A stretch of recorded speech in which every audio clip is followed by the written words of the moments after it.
పాషా గారు విజన్ గురించి మాట్లాడతారు, ముందు చూపు గురించి మాట్లాడతారు, పరిశ్రమలు, పెట్టుబడులు, ఉద్యోగాల కల్పన, నేను వస్తేనే ఉద్యోగం వస్తుందని చంద్రబాబు నాయుడు గారు పదే పదే చెబుతుంటారు కదా.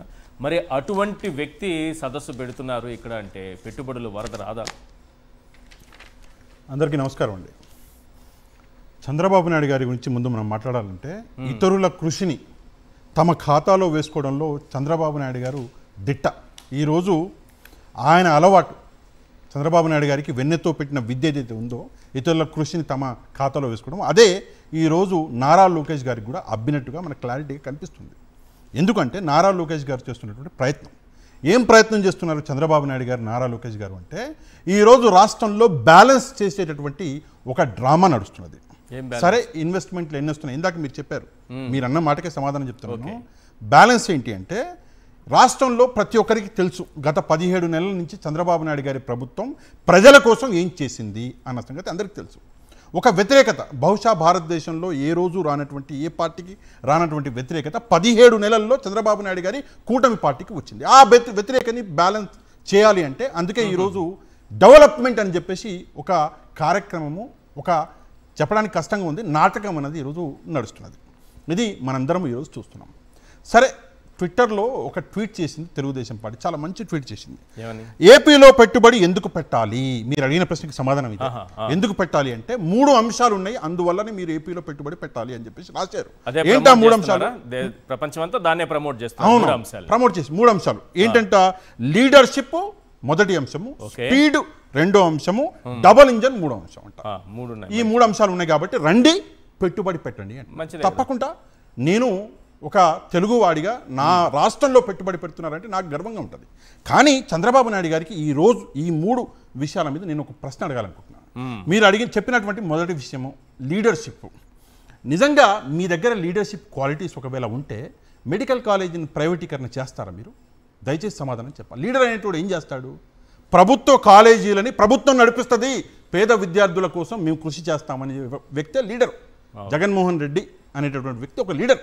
17 మెడికల్ కాలేజీని తీసుకొచ్చారు. ఇక రెండో అంశము స్పీడ్. 6 హామీలు ఇచ్చి ఈ రోజు దాకా పత్త లేకుండా పారిపోయిన మీరు స్పీడ్ గురించి మాట్లాడుతున్నారు. 17 నెలలు అయింది సార్. ఎంత మీ స్పీడ్ ఉందో ఇక్కడ క్లారిటీగా మాకు అర్థమవుతుంది. గాలి కన్నా వేగం కాదు, గాలి కంటే అంటారేంటి మీరు? లైట్ కంటే స్పీడ్, వీళ్ళ స్పీడ్ కనిపిస్తుంది. 6 హామీలు పత్తలేదు. ఆ 6 హామీలలో 50% నవరత్నాల నుంచి దొంగతనం చేశారు. మిగతా 50% అంటే 3 హామీలు పక్క రాష్ట్రాల నుంచి దొంగతనం తీసుకొచ్చారు. అంటే 4 సార్లు ముఖ్యమంత్రి అయినటువంటి వ్యక్తికి సొంత ఆలోచన లేదు అంటే ఈరోజు సిగ్గుపడవలసిన విషయం. ఇక మూడవది డబుల్ ఇంజన్. బాబా, ఇది నిజంగా నాకు చాలా ఆశ్చర్యం వేస్తుంది. ఎందుకు ఆశ్చర్యం వేస్తుందంటే పరిహారం, మొన్న తుఫాన్ వచ్చింది సార్. అవును, తుఫాన్ వస్తే ఈ రోజు దాకా పరిహారం పత్తలేదు. మీరు డబుల్ ఇంజన్ గురించి మాట్లాడుతున్నారు. చివరికి అయ్యా 900 కోట్లన్నా ఇవ్వండి మాకు అని చెప్పేసి ఈరోజు అడుక్కునే పరిస్థితుల్లో ఉన్న మీరు డబుల్ ఇంజన్ గురించి మాట్లాడుతున్నారు. మీ వెనకాలో ముందో ఇంకో ఇంజన్ ఉంటుంది, ఆ ఇంజన్ ఆడుందో ఎట్టుకోండి ముందు. దయచేసి చంద్రబాబు నాయుడు గారు సమాధానం చెప్పాలి. ఇక టాపిక్ వద్దాం సార్. కంపెనీలు, చంద్రబాబు నాయుడు గారు తీసుకొచ్చినటువంటి కంపెనీలు. మీరు రాసిన మొదటి company renew power. Renew power Suman Sinha గారు అధిపతి. రెన్యూ పవర్ సుమన్ సిన్హా గారు పక్కన కూర్చొని, జగన్మోహన్ రెడ్డి గారు పక్కన కూర్చొని నవ్వుకుంటూ మాట్లాడుతున్న ఫోటో ఈ రోజు కూడా వైరల్ ఉంది. ఈ రెన్యూ పవర్స్ తీసుకొచ్చింది జగన్మోహన్ రెడ్డి గారు అని చెప్పేసి పిల్లాడిని అడిగినా చెప్తాడు. దాన్ని కూడా ఈరోజు ఆయన ఖాతాలో వేసుకునే ప్రయత్నం లోకేష్ గారు, అందులోను లోకేష్ గారు ట్వీట్ల మీద ట్వీట్లు, రేపే మీకు ఒక సంచలనం బయట పెట్టబోతున్నా. సార్ సింపుల్గా ఇందాక మీరు చెప్పారు, సరే సార్ చెప్పారు, నేను ఇంకోసారి చెప్తాను. దాదాపుగా 20 లక్షల కోట్ల రూపాయల పెట్టుబడులు 2014 నుంచి 19 మధ్యలో తెచ్చిన చంద్రబాబు నాయుడు గారు గ్రౌండ్ అన్ని చేయించగలిగారు అంటే కేవలం 5.69%. ఇందాక మీరు చెప్పిన లెక్క 5.69%. జగన్మోహన్ రెడ్డి గారికి చంద్రబాబు నాయుడు గారికి ఉన్న తేడా ఏంటి ఏంటి ఏంటి అని తల బాదుకుంటున్నారు. నేను చెప్తా, మీరు తెచ్చింది 5.69% అయితే జగన్మోహన్ రెడ్డి గారి కెపాసిటీ ఎంతో తెలుసా? పర్సంటేజ్ ఎంతో తెలుసా? 91.6%. ఓకే సార్, ఎక్కడన్నా అసలు ఏమన్నా కంపారిజన్ ఉందా?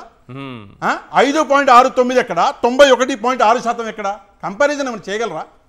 ఇది నెక్స్ట్. ఇక వాళ్ళు చెప్తే కదా వైఎస్ఆర్సీపీ వాళ్ళు చెప్పుకో ఉండాలి కదా ఇవన్నీ. అదే సార్, అదే అంటే సార్ ఏమనుకోనంటే నేను మాట చెప్తా, అమాయకులు సార్. వాళ్ళు ఏమనుకున్నారు, మంచి చేస్తే చాలు, ప్రజలు మాకు తోడుగా ఉంటారనుకున్నారు. ప్రజలకు కూడా తప్పలేదు. మభ్యపెట్టారు, ఆశపడ్డారు. అది ఇప్పుడు అతి ముఖ్యమైన అంశం చెప్తా సార్, చాలా ముఖ్యమైన అంశం.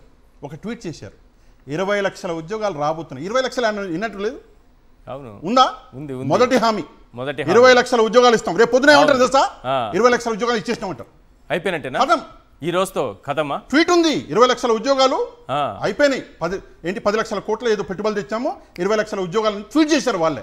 ఆల్రెడీ 6-7 లక్షల ఉద్యోగాలు ఇచ్చేసారు కదా, మళ్ళీ అవి కాకుండా ఇంకొక 20 అదే సార్ 20 లక్షలు అన్నారు కదా, లక్షల ఉద్యోగాలు రాబోతున్నాయి అన్నారు కదా.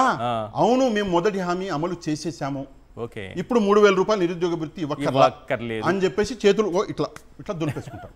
అసలు కథ అది సార్. రైట్. ఇక 4వ అంశం, చివరి అంశం, వైజాగ్.